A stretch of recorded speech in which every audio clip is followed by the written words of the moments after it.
Good morning, everybody. Orange J here with another War of the Visions video. And today in War of the Visions, we got one of the bigger upgrades to the game in terms of like number of things upgraded all at once that we've maybe ever gotten. We got the Elder VC Awakening. So what is this? What does it do? First of all, this applies to older vision cards that are not hollow vision cards. Get something called an Elder Awakening. So here, for example, is Bahamut, an older vision card, right? It's a vision card Esper. It's a solid vision card. It's been a staple in this game forever.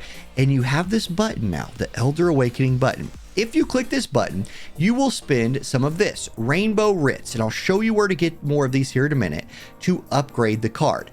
If you are running the card in your main slot, right, like in the main vision card slot in your party, you will receive these upgrades that you see on the screen. You will get 121 more HP, 30-ish, 28 more magic, the spirit that stays the same, the agility will stay the same, and the luck will go up by 3.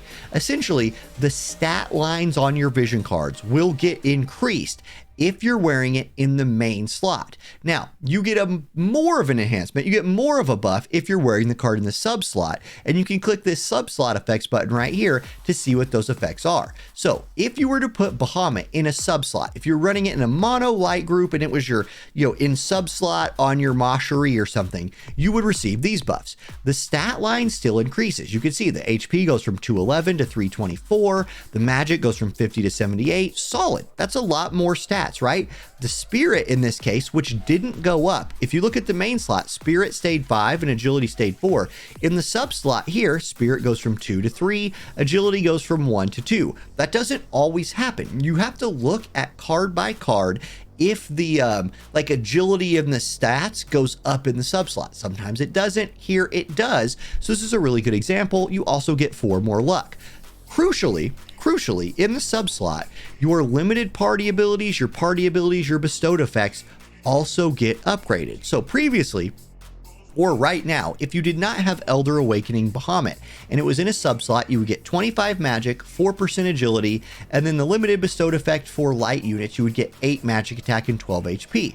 If it was Elder Awakened in a sub slot, you would get 30 magic, so 5% more magic, 1% more agility, it goes up to 5, magic attack goes up by 1, and you would get 2% more HP right here. So a huge upgrade just in terms of like number of stats, number of buffs, or quality of buffs this card is providing in that sub slot. So you might be thinking right now, which card should I holo upgrade? Because if we look, there are a lot of cards. I'm going to take the filter off and just show you all of them, right? I basically have every vision card on this account. We got these new holo VCs. They're shiny. They don't have the red exclamation mark. Every other VC you have is going to have the red exclamation mark, because you could come in here and Elder Awakening them. So I hope that doesn't trigger you, because whoops, you're going to be in for a bad time. Something I want to note, and this is something I discovered a little while ago. Damage limit up, right? Let's say I was going to Elder Awaken Two-Headed Dragon because I'm big into PvE. I like my high score runs, stuff like that. You do still get the stat line increase for Elder Awakening the Dragon, but even in the sub slot, the damage limit does not go up. Now, damage limit never went down by moving it to a sub slot. Like, damage limit's one of those rare stats in this game that even if you throw it into your sub slot, it doesn't change. It doesn't go down from 2,500 to like 2,000 or something. But the Elder Awakening doesn't boost that more. So, would you ever awaken one of these? Hey, if you're going for rank 1, if you're going for rank 1, 52 more attack might help you get there. For everybody else, probably avoid your damage limit up cards. What else would I suggest? Do the ones you use all the time. Say you're a dark player and you like always use Diablos, like he's in 90% of your groups. Use it, even if you're not sub-slotting this card. The unit that's equipping it gets almost 100 more HP, gets 32 more attack, 10 more magic, and if you do sub-slot it, you get 2 more dark attack, some light resistance of dark attack. So you will get, the rule of thumb here in my opinion is this. Sure, some cards, if you broke it down stat by stat and looked for percents, would be a better investment. But a better investment that always sits on your bench is a terrible investment. Use the upgrade on cards that you use all the time. use the upgrade on the cards that you use all the time. Agility cards, maybe something like that. Those stats are going to be useful. Now, where do you get these? How rare are they? You acquire them through the Mog Shop. So you go to the Mog Shop, you head all the way to the bottom to the Vision Medals page right here, and UR Vision Medals will get you UR Rainbow Writs. It's 1 for 1. They're not that expensive in here. It takes, we'll look at how many it takes here in a minute. I forgot. It's like 175, I think. So for 175 of these, you could Elder Awaken a card. The MR medals, same thing, 1 to 1. The SR medals, same thing, 1 to 1. The R medals and the N medals, they're all in here. This is where you get them. So people who have pulled a lot in this game for a really long time will not have too much trouble having access to these. But in terms of rare things, this feels okay. Like, I really don't mind being these in here, especially just for one. Let's go check out the cost real quick. This is already not like a super long video. But if you were going to do a UR like Voldpsych here, an Elder Awakening is 175. Let's check what it would be on an MR. So it would cost you 175 of your medals. Your MRs, let's sort by that. Let's put all the other rarities besides UR on the screen.